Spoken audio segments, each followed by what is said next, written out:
Hello, I'm Srinidhi and I will be talking about phrases. Now, what exactly are phrases, you might ask? You would have come across this term a number of times and still may not have a clear idea of what it really means. And I hope this video helps you understand that a little bit better. We can define the word phrase as a structure made of a kind of functor called a preposition followed by a nominal segment or a pronoun and occurring as an adjectival or adverbial adjunct. Phrases are such a common feature in English that there is no need to spend much time on them. The definition just given, however, is interesting as giving a clue to the kind of description that ought to be made of the syntagmatic structures. They can be described if enough depth of detail is included in the description with complete accuracy, if A, their internal structure is analyzed, and B, the most frequently appearing possession is stated. If that left you clueless and did not make any sense at all, it's completely fine because if you recall, you might remember this.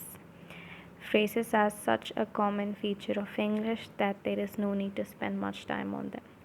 And that's pretty true because it occurs everywhere and you don't have to really worry about them because they are just a couple of words. A phrase is a group of words that stand together as a single grammatical unit, typically as a part of a clause or a sentence. And how can you identify a phrase, you might ask?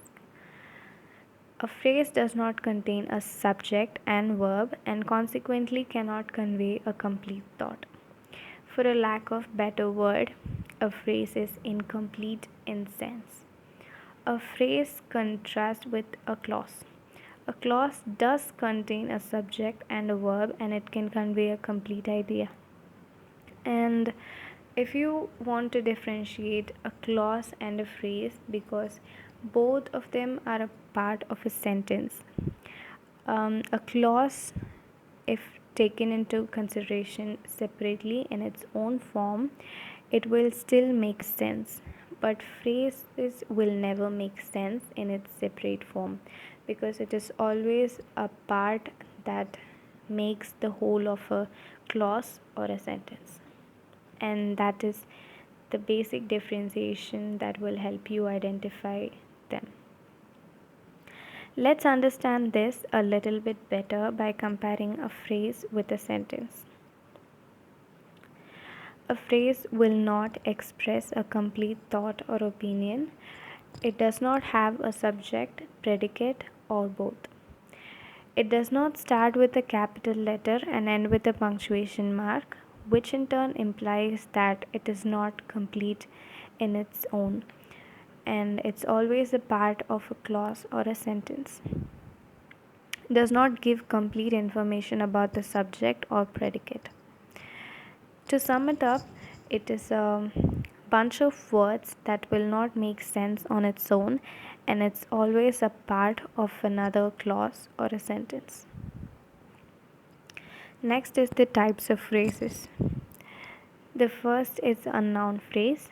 It's a group of words that consist of a noun and its modifiers and together acts as a noun. I had a delicious meal is a sentence. Here, delicious meal is a noun phrase which is a couple of words that is acting as a noun. Next is a verb phrase. A verb phrase is a group of words that includes the main verb and any of modal verb or an auxiliary verb. For example, we are working hard as ever is a sentence.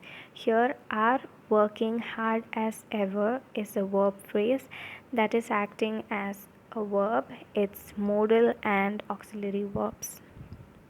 The next is an adjectival phrase. It's a group of words acting as an adjective. For example, that girl in the red dress is Chihiro. Here, in the red dress is an adjective and hence it's the adjectival phrase. Next is an adverbial phrase. It's a group of words that acts as an adverb. For example, to excel in studies, we must go above and beyond. Here, above and beyond are a group of words that is acting as an adjective in this sentence, and hence, above and beyond is an adverbial phrase. The final phrase we are going to see is a prepositional phrase. It's a group of words consisting of a preposition and modifiers. We climbed up the hill. Here, up the hill is the prepositional phrase. And that's pretty much it. And that's what phrases are. And I hope it made sense. They are just a bunch of words that does not make any sense. And here's our happy ending. Thank you.